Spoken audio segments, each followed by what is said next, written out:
व्रतपति व्रतं चरिष्यामि तच्छकेयं तन्मे राध्यताम् इदमहमनृतात् सत्यमुपैमि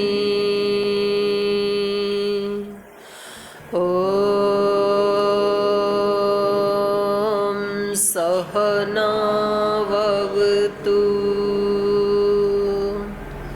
सहनौ भुनक्तु सह वीर्यं करवावहै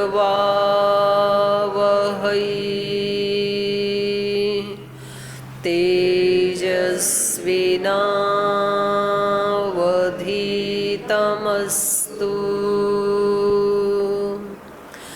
मा विद्विषावहै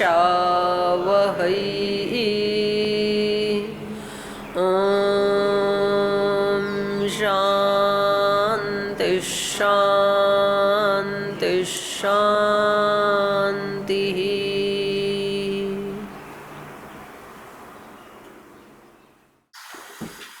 वाल्मीकि रामायण की किष्किंधा कांड का आज हम एकादश सर्ग पढ़ेंगे। पिछले सर्ग में हमने पढ़ा था सुग्रीव जी जो हैं वो बाली का वध करने के लिए श्री राम के साथ किष्किंधा में जाते हैं और वहाँ जाकर के उनको ललकारते हैं। उनकी पत्नी तारा इसके लिए मना करती है उनको कि आपको ऐसे निर्णय ऐसे क्रोध अवस्था में और उतावलेपन में नहीं लेने चाहिए, क्योंकि जो लक्षण मुझे दिखाई दे रहे हैं सुग्रीव जी के वो सामान्य नहीं है। और उसके बाद वो श्री राम से भी वैर मोल लेने के लिए मना करती हैं। भाई श्री राम इतने अच्छे व्यक्ति हैं तो क्यों उनसे वैर मोल लेना चाहिए। तो श्री राम के बहुत सारे गुणों का बखान करती हैं वो और उनको कहती हैं कि आपके भाई हैं सुग्रीव जैसे भी हैं तो आपको उनको युवराज के पद पे अभिषिक्त कर देना चाहिए और श्री राम से मित्रता कर लेनी चाहिए। और फिर वो अपनी भी प्रीति का एक शपथ की तरह से दिलाते हुए उनको कहती हैं, यदि ते मत प्रियम कार्यम, यदि आप मेरे लिए कोई प्रिय काम करना चाहते हैं, अगर आप मेरी खुशी के लिए कुछ करना चाहते हैं तो यही है जो मैंने अभी आपको बताया। यदि च माम अवैषी, यदि मुझे हितैषिणी मानते, अपनी हितकारिणी मानते हैं तो प्रयत्नेन याच्यमान साधु वाक्यम कुरुष्व मे, प्रयत्न पूर्वक मैं आपसे ये याचना करती हूँ कि आप मेरी इस विनती को, मेरी इस कामना को पूरा करें, जो मैंने बताया वैसे ही करें। अर्थात श्री राम के साथ मित्रता कर लेवें और सुग्रीव को राजकुमार का पद दे दें। तो ये हमने पढ़ा। तो पीछे से कुछ चर्चा करना है जी। स्वामी जी बोलिए। ओम प्रणाम पूज्य दीजिए। ओम भाई। इसमें एक विषय ऐसे आया कि जैसे भगवान राम जब रावण से युद्ध करते हैं तब तो अंगद जी आदि को भी भेजते हैं कि दूत के रूप में भेजते हैं। पहले हनुमान जी को भी भेजा था, दो बार ऐसा किया। लेकिन यहाँ पर ये पक्ष नहीं दृष्टिगोचर हुआ कि बाली के पास एक दूत के रूप में या एक प्रस्ताव लेकर के कि आपने ऐसा अन्याय किया है। तो क्या आप, क्योंकि ये बाली ने भी बाद में कहा कि आप कम से कम मुझसे एक बार तो कहते तो मैं करता, तो ऐसा क्या इसके पीछे भावना रही होगी थोड़ा सा। तो ऐसे ही लग रहा है कि श्री राम जो है ना इस पातक को ज़्यादा मतलब जैसे अपन ने अपने विश्वविद्यालय में भी कुछ नियम बना रखे हैं भाई, वैसे तो सारे ही पालन करने योग्य हैं, और उसमें से 2-3 ऐसे नियम बना रखे भाई, ये कर दिया तो अक्षम्य अपराध है, इसमें फिर कोई माफीनामा नहीं है।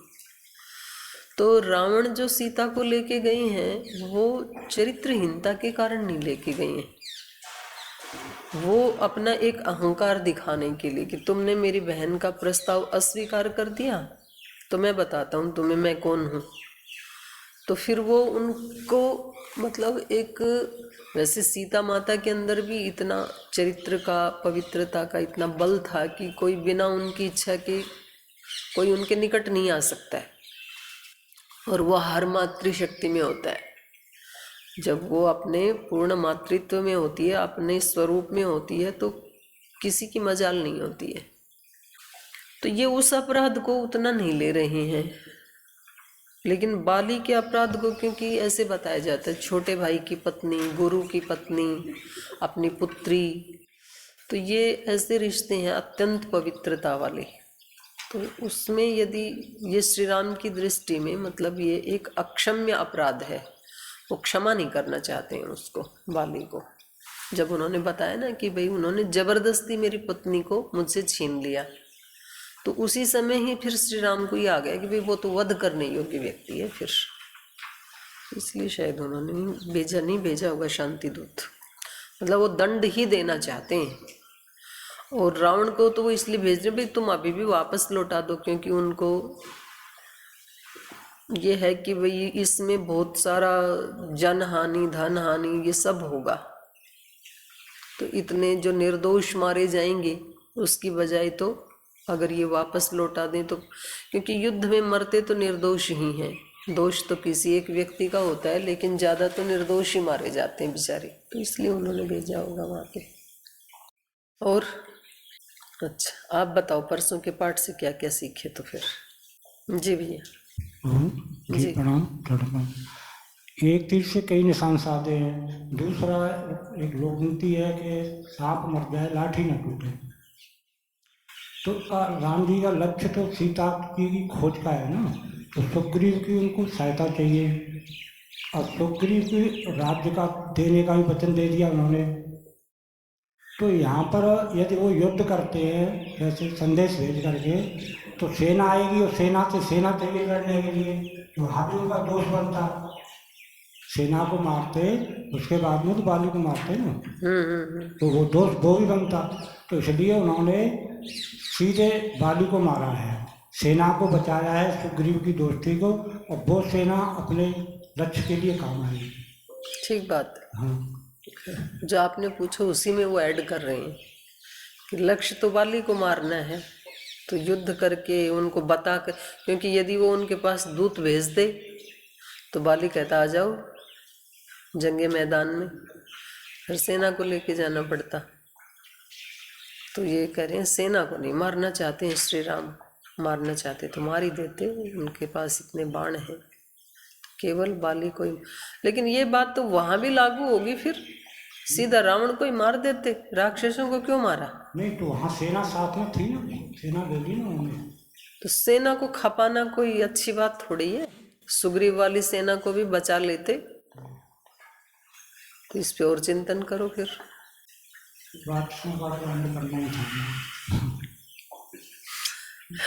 पापियों का नाश करना चाहिए, मतलब राक्षस सारे पापी थे, सेना भी। एक ही प्रवृत्ति होती है ना, राक्षस प्रवृत्ति। ना ना, वो तो जाति है, वो मतलब सारे बुरे नहीं है। वैसे तो विभीषण भी राक्षस ही है, पर उसकी प्रवृत्ति बुरी नहीं है ना। हाँ, सनातन गुण था वो राम के। और चिंतन करो, कल बता देना। जी हाँ, इसको पेंडिंग में रख लेते हैं। चलो तो चलें आगे, थोड़ा सा पढ़ते हैं। तो इनकी पत्नी कहती हैं देखो मेरी ये याचना है आपसे, और यदि आप थोड़ा भी मेरे को अपना हितैषी मानते हैं और मेरे लिए कुछ, मेरी खुशी का, मेरे को प्रिय लगे ऐसा कोई काम करना चाहते हैं, तो वही करो जैसे मैंने बताया है। तामेवं ब्रुवन्तीं तारां ताराधिपनिभाननां बाली निर्भर्त्सयामास वचनं चेदिन गर्जतोऽस्य च संरम्भं भ्रातुशत्रोर्विशेषतः मर्शयामि अहम् एकेन मर्शयिष्याम्यहं केन कारणेन वरानने अधर्षितानां शूराणां समरेश्वनिवर्तिनां धर्षणामर्षणं भीरो मरणादतिरिच्यते। ताम एवं ब्रुवंतीम ताराम ताराधिप निभाननम, तारों का जो अधिपति है अर्थात चंद्रमा, उसके समान आनन है जिसका, अर्थात चंद्र के समान सुंदर मुख वाली ताराम तारा को, ताम ताराधिप निभ आननाम ताराम ब्रुवंतीम बाली निर्भर्त्स्यामास। कितने भी अच्छे से समझा लो जी, कितने भी अपने सौगंध दे के मैं आपके हित के लिए ऐसी बात कह रही हूँ, हमेशा आपका प्रिय ही चाहती हूँ, तो पूरी कोशिश कर ली, लेकिन जिसको नहीं समझना हो भाई ना समझे। जिसके अपने संस्कार जो एक गलत ट्रैक पे चल पड़े ना, उसको कोई नहीं समझा नहीं सकता। हम लोग, ये उनकी पत्नी है, ये तो इनको ये भी पता है कि ये मेरे लिए गलत नहीं सोचेगी, इतने अच्छे से उसने सारी बात रखी इनके सामने, लेकिन इन्होंने उनकी बातों की निर्भर्त्स्यामास निंदा की, अच्छा नहीं लगा इनको, इन्होंने भर्त्सना की। वचनम चेदम अब्रवीत, तो जो चंद्रमा के समान मुख वाली इनकी पत्नी तारा है, जब इस तरह से अपने पति से कह रही हैं कि आप मेरे भलाई के लिए कर दो, चलो वैसे नहीं करो आप, क्योंकि कुछ काम ऐसे होते हैं ना, व्यक्ति कह देता है मेरी इसमें रुचि नहीं है पर आपकी खुशी के लिए कर रहा हूँ। तो कभी कभी हम किसी दूसरे की खुशी के लिए कुछ कार्य कर देते हैं, हमारी रुचि नहीं है इसमें। कोई कहे ये कद्दू की सब्जी खा लो, पर मेरे को बिल्कुल अच्छी नहीं लग रही, और आप कह रहे हो तो चलो आपकी खुशी के लिए 2 चम्मच खा लेते हैं। तो ऐसे कभी अपने को पसंद नहीं है वो काम भी कर देते हैं किसी की खुशी के लिए। इसलिए तारा ने कहा था कि शायद वैसे इसको समझ में ना आए तो कम से कम मेरी खुशी के लिए ही कर दे, लेकिन उनको समझ में आया नहीं।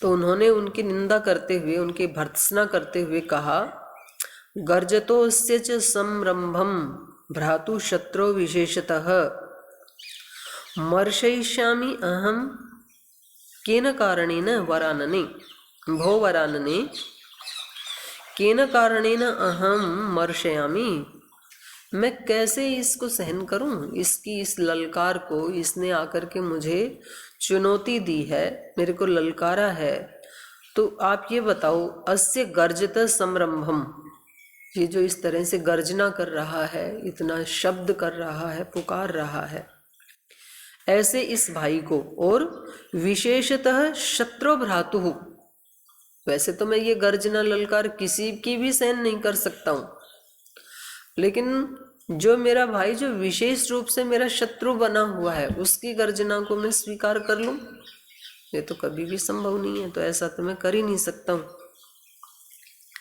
वो मेरा विशेष शत्रु है और विशेष गर्जना कर रहा है, विशेष शब्द कर रहा है, ललकार रहा है, तो बताओ कि किस कारण से, कैसे मैं उसको अनदेखा कर सकता हूँ, कैसे मैं उसको स्वीकार कर सकता हूँ, कैसे उसको सहन कर सकता हूँ। अधर्षितानां शूराणां समरेषु अनिवर्तिनां धर्षणामर्षणं भीरु मरणाद अतिरिच्यते। अधर्षितानां शूराणाम, जो अपराजित शूरवीर होते हैं ना, समरेषु युद्ध में,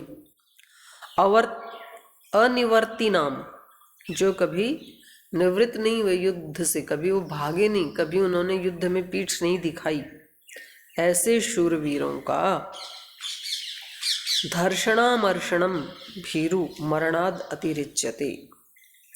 जो धर्षणाम जो सदा ही शत्रु का मर्दन करने वाले हैं, उसको रौंद देने वाले हैं, ऐसे शूरवीरों का मर्षणम सहन करना, भीरु ये कायरता है, मरणाद अतिरिच्यते और ये मरने से भी ज़्यादा दुखदाई है उन वीरों के लिए।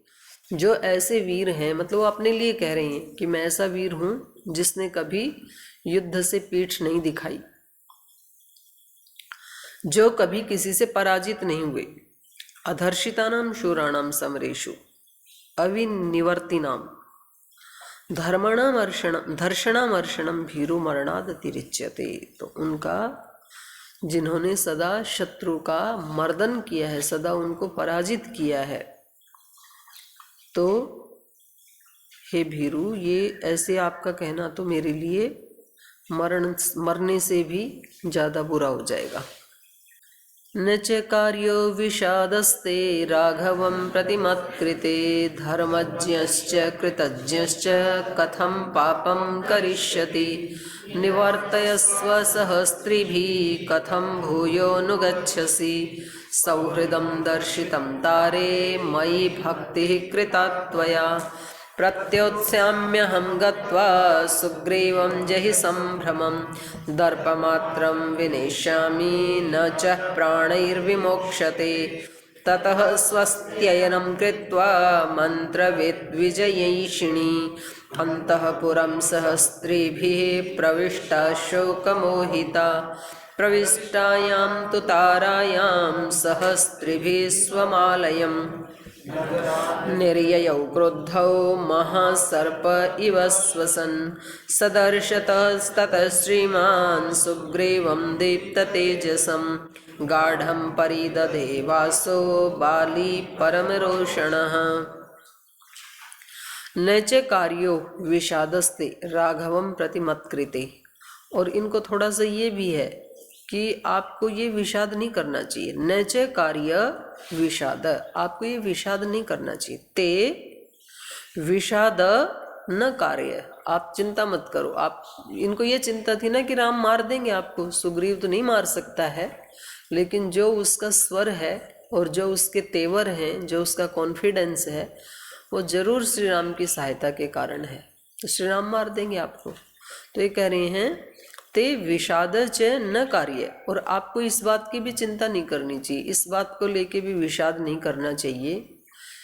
राघवम प्रति मत्कृते, राघव को लेकर जो मेरे प्रति आपके मन में विचार आ रहे हैं कि राघव मार ना दे, तो आपको इस बात से भी निश्चिंत रहना चाहिए, इसको लेकर के भी विषाद नहीं करना चाहिए। क्योंकि मत्कृते राघवम प्रति विषादते च न कार्य धर्मज्ञश्च कृतज्ञश्च, क्योंकि श्री राम धर्मज्ञ हैं, तो धर्म को जानने वाले हैं, और ये तो धर्म नहीं है कि बिना बताए वो मेरा वध कर दें। और कृतज्ञश्च, और वो कृतज्ञ भी हैं, तो मैंने उनके प्रति कोई अपराध किया नहीं, तो इसलिए वो धर्मज्ञ भी हैं, कृतज्ञ भी हैं। कथम पापम करिष्यति, मुझे मारने का पाप कैसे कर सकते हैं वो, तो वो मेरा संहार नहीं करेंगे। इसलिए श्री राम को लेकर जो आपके मन में चिंता है, तनाव है, विषाद है, वो भी आपको नहीं करना चाहिए। निवर्तस्व स्त्री भी सह, इसलिए आप दूसरी जो महिलाएं हैं उनके साथ वापस चले जाओ। कथम भूयोनुगच्छसि, क्यों मेरे पीछे पीछे आ रही हो, इरिटेट हो रहे हैं ना। तो मतलब इतना अहंकार इतना है कि पत्नी बेचारी चिंता के कारण उसको रोकना चाह रही है, पीछे आ रही है, क्योंकि ये अंतःपुर से निकला है। तो जब तारा निकली तो उसकी सहेलियां, उसकी जो भी वहाँ रहने वाली परिचारिकाएं हैं, वो सब उसके साथ हैं। तो कह रही इन सब के साथ आप निवर्तस्व, लौट जाओ, वापस जाओ आप। कथम भूयोनुगच्छसि, क्यों और भी आगे भी क्यों आ रही हो, बताने के बाद फिर भी मेरा अनुसरण क्यों कर रही हो। सौहृदम दर्शितम तारे, दिख गया आपका प्रेम,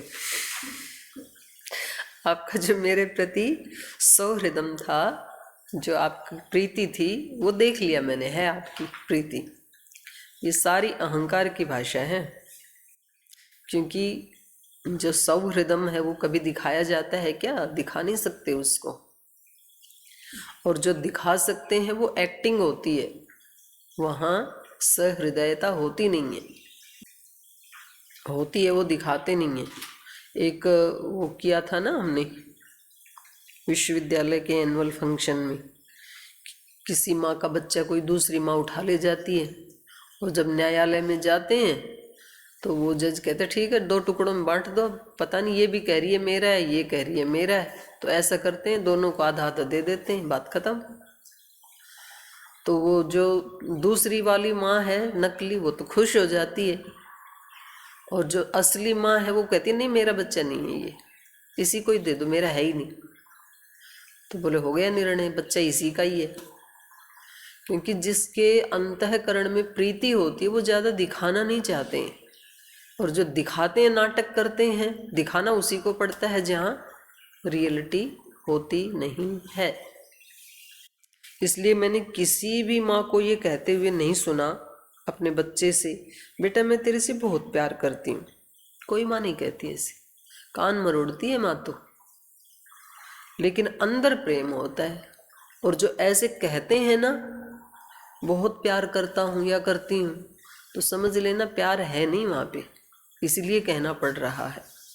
तो ये भी कह रहे हैं सौहृदम दर्शितम तारे मई भक्ति कृता त्वया, त्वया मई भक्ति ही कृता।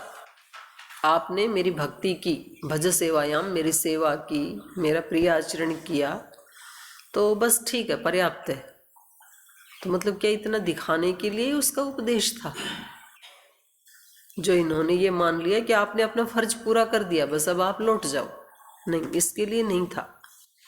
लेकिन ये समझ नहीं पा रहे हैं, उनके हृदय की भावनाओं को रौंद दे रहे हैं। तो जब कोई ऐसा अपना सच्चा हितैषी मित्र होता है, या कोई माता या पिता होता है, या गुरु होता है, या पति पत्नी होते हैं, मित्र, कोई भी व्यक्ति जो सच्ची प्रीति से हृदय की गहराई से हमारा हित चाहते हुए हमें कोई बात कहता है, तो जरूर उसके ऊपर विचार करना चाहिए व्यक्ति को, उसकी अवहेलना नहीं करनी चाहिए। क्योंकि उसको अंदर से जो इंट्यूशन हो रही है, जो अंदर से एक आत्म प्रेरणा हो रही है, तो वो एक तरह से ब्रह्मांड की ही भाषा होती है, भगवान की ही भाषा होती है। वो भगवान ही हमें, या प्रकृति या ब्रह्मांड, कुछ भी नाम दो उसको, वो ही उसको माता पिता को या उस व्यक्ति को निमित्त बना करके हमें एक मार्गदर्शन कर रहे हैं। भगवान मार्गदर्शन कैसे करेंगे? ऐसे ही करते हैं, या तो गुरु को निमित्त बनाएंगे, या तो माता पिता को निमित्त बनाएंगे, किसी मित्र को बनाएंगे, किसी न किसी को निमित्त बना करके तब वो हमारा मार्गदर्शन करते हैं। इसलिए आज सुबह सुबह जो गुरु जी बता रहे थे ना, शारीरिक तप, देव द्विज गुरु प्राज्ञ पूजनम, इनका पूजन करना चाहिए। देवों का, देव कौन है?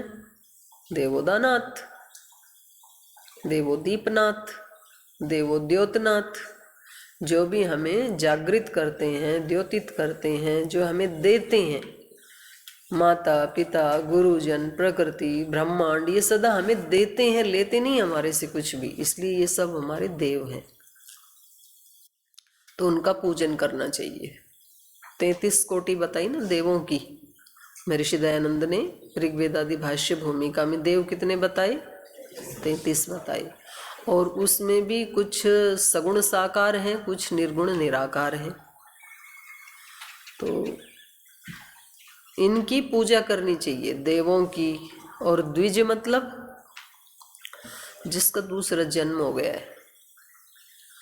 एक्चुअली सन्यासी को भी द्विज ही कहा जाता है। उस नाम चेंज जो होता है ना, तो नाम चेंज मतलब ये जन्म ही दूसरा है, ऐसे माना जाता है। अभी तो ठीक है, नाम चेंज हो गया, कपड़े चेंज हो गए, आदमी वो का वही है अंदर से, तो ये द्विज नहीं है। फिर व्यक्ति चेंज होना चाहिए।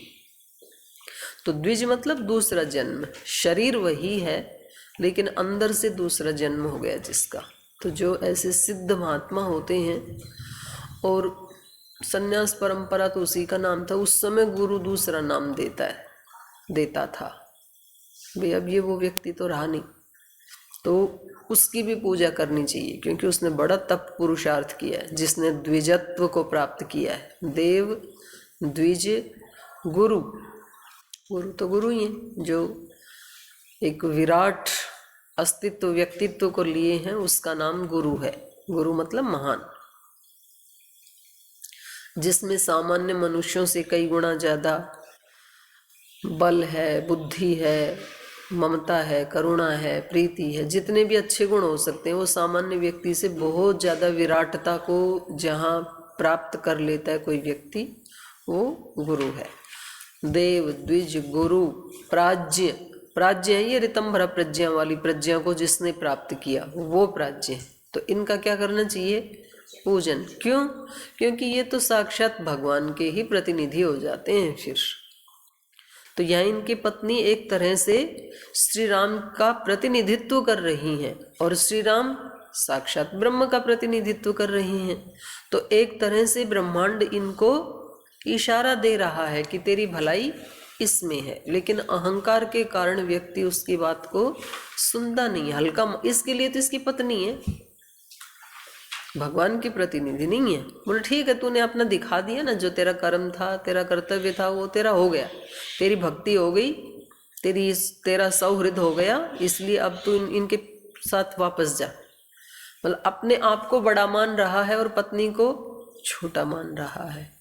ये तो ऐसे ही करती हैं माताएं। तो प्रत्योत्स्यामि अहम गत्वा सुग्रीवम जहि संभ्रमम दर्पमात्रम विनेष्यामि न च प्राणैर विमोक्षते। और कह रहे मैं उसको केवल वापस भगा करके आऊँगा। प्रत्योत्स्यामि अहम गत्वा सुग्रीवम जहि संभ्रमम, जो कि संभ्रमित हो गया है ना, जो बहुत अहंकारी हो गया है, बार बार आ रहा है, आके मेरे को ललकार रहा है, तो उसकी बुद्धि भ्रष्ट हो गई है। तो मैं केवल उसको उसके दर्प मात्र का नाश करके आऊँगा, उसको मार के भी नहीं आऊँगा, उसको भगा के आऊँगा। केवल दर्प मात्रम विनेष्यामि न च प्राणैर विमोक्षते। इसलिए तू चिंता मत कर, ना सुग्रीव मरने वाला है, ना मैं मरने वाला हूँ, मैं केवल उसको वापस भगा के आता हूँ। तो ये कह करके वो आगे बढ़ जाते हैं। शेष चर्चा कल करेंगे, आज समय हो गया, यहीं विराम लेते हैं।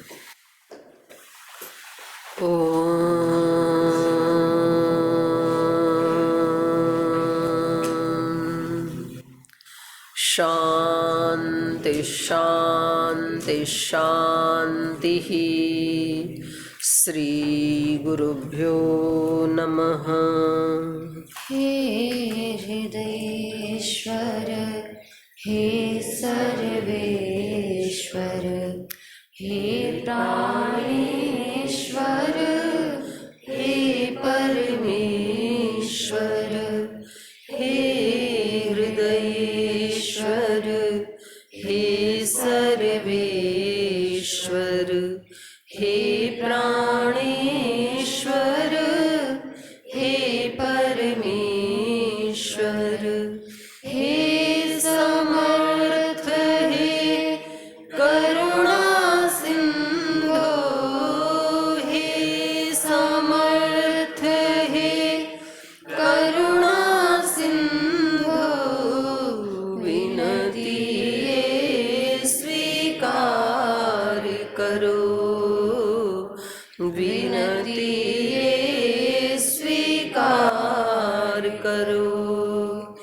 भूल दिखा कर उसे मिटा कर, भूल दिखा कर उसे मिटा कर, अपना प्रेम प्रदान करो, अपना प्रेम प्रदान करो। पीर हरो हरि, पीर हरो, पीर हरो हरि, पीर हरो,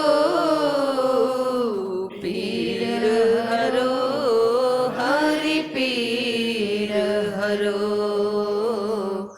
पीर हरो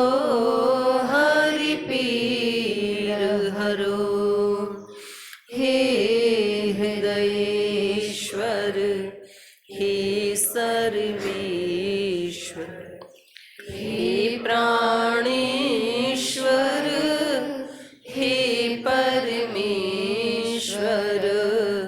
हे प्राणेश्वर, हे परमेश्वर।